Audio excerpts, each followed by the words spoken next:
वृंदावन में रहती थी कांताबाई। कांताबाई ठाकुर जी की अनन्य भक्त थी। नियमित रूप से बिहारी जी के मंदिर जाया करती थी। भगवान से बेहद प्रेम करती थी। एक बेटी थी उसकी। बेटी का विवाह पड़ोस के एक गांव में कर दिया। उसके पति बैकुंठ धाम चले गए थे। अब जीवन में सिर्फ भगवान की आराधना बाकी बची थी। तो दिन रात सुबह शाम भगवान का नाम जपती थी, भगवान की आराधना करती थी, नियमित रूप से मंदिर जाती थी। एक दिन हुआ यूं, बाके बिहारी के मंदिर से बाहर निकल रही, उसने देखा एक दुकान पर एक बड़े मनमोहक से लड्डू गोपाल बैठे हुए हैं, बड़े ही सुंदर। कांताबाई वहीं पर रुक गई और एकटक देखने लगी। कांताबाई को लगा कि लड्डू गोपाल कह रहे हैं कि तू मुझे ले चल, और कांताबाई ने उस दुकान अब लड्डू गोपाल लेकर के अपने घर पहुंची। घर जाकर के उनको स्नान करवाया, बड़ा स्नेह किया कि प्रभु आप मेरे घर आए हैं, आपका स्वागत है। उनको पोशाक धारण करवाई, श्रृंगार की, बेहद प्रेम किया।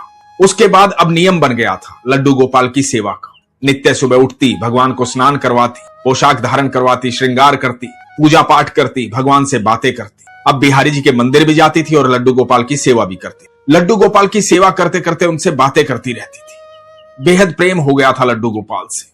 इतना प्रेम हो गया था कि अब कांताबाई को किसी और की आवश्यकता नहीं थी। जो कुछ भी होता बस लड्डू गोपाल, लड्डू गोपाल, लड्डू गोपाल, बस उन्हीं से बात करनी है, सब उन्हीं को कहना है।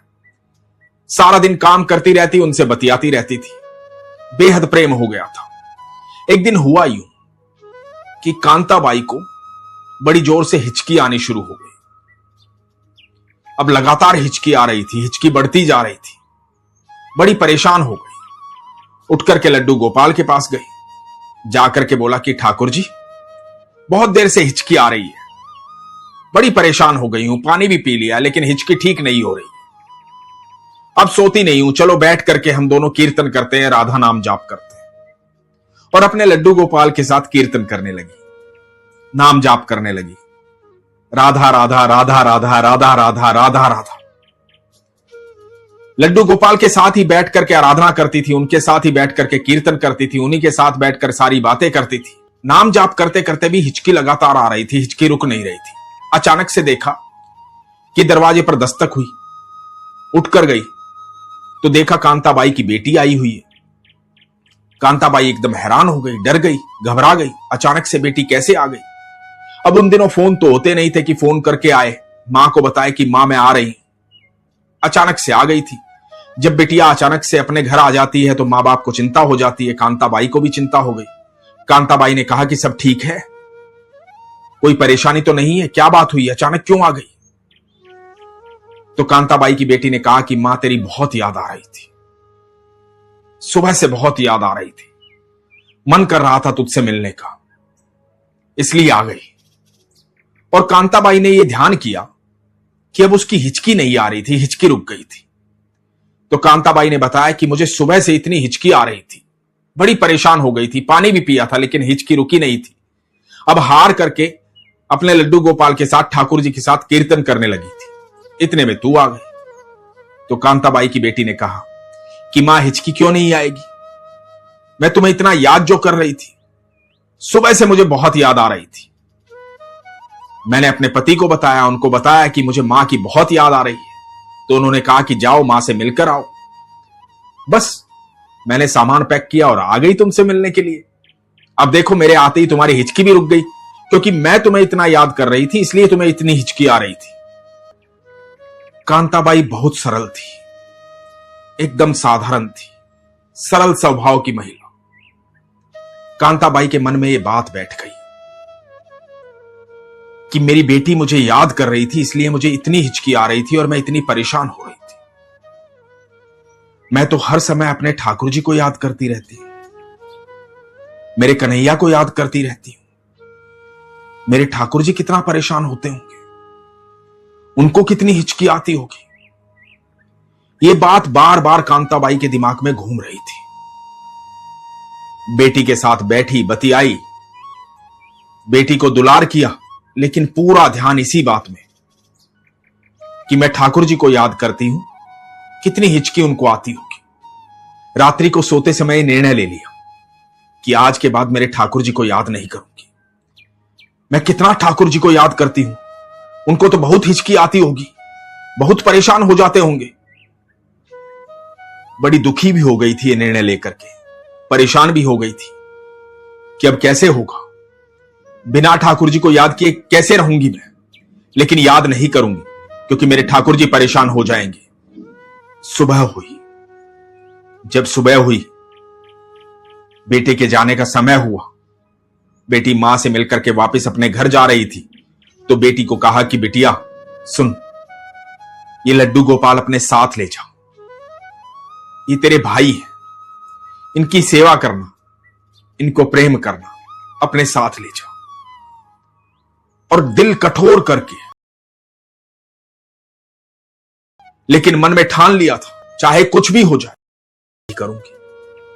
ठाकुर जी को बेचैनी होने लगी। बेचैनी होती तो मोहल्ले में चली जाती, आस पड़ोस की महिलाओं के साथ बैठ जाती, वहां बतिया लेती, इधर उधर चली जाती, लेकिन मन में ठान लिया था कुछ भी हो जाए याद नहीं करो। बहुत ज्यादा बेचैन हो जाती तो भाग करके बिहारी जी के मंदिर चली जाती, ठाकुर जी को निहारती, देख करके आंखों में अश्रु लिए वहां से वापस आ जाती। ठाकुर जी को निहारती, देख करके आंखों में अश्रु लिए वहां से वापस आ जाती, पर सोच लिया था याद नहीं कर। धीरे धीरे समय बीतने लगा, बहुत दुखी रहती थी, लेकिन धीरे धीरे आदत पड़ गई। अब आदत पड़ गई कि ठाकुर जी याद ही नहीं आते, बिल्कुल याद नहीं आते थे। अब ठाकुर जी की कोई याद नहीं आती थी, अपने आप में रहती थी, ना किसी से बातें करती थी, ना किसी के साथ बैठती थी, ना हंसती थी, ना रोती थी, शांत रहती थी। धीरे धीरे उम्र बढ़ने लगी। अब वो समय आ गया था कि कांताबाई का इस धरती से जाने का समय था। एक रात चारपाई पर लेटी हुई थी, बीमार थी, परेशान थी, शून्य में देख रही थी, और अचानक से सामने दिखाई दिए ठाकुर जी, मोर मुकुटधारी, बाके बिहारी, मोटी मोटी आंखों वाले, घुंघराले बालों वाले, पीतांबरी पहने हुए, मुस्कुराते हुए सामने खड़े हुए। कांताबाई एकदम चौंक करके उठ गई, बोली अरे ठाकुर जी आप यहां कैसे? मैं तो आपको याद भी नहीं करती, आप यहां क्यों आए?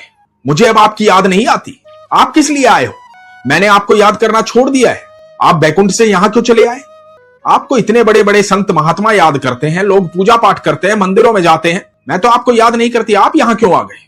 और ठाकुर जी से शिकायत करने लगे। ठाकुर जी मुस्कुराए, ठाकुर जी बोले मां तुम मुझे याद नहीं करती, पर मैं तो तुम्हें याद करता हूं ना, मैं तुम्हें कब भूला हूं मां।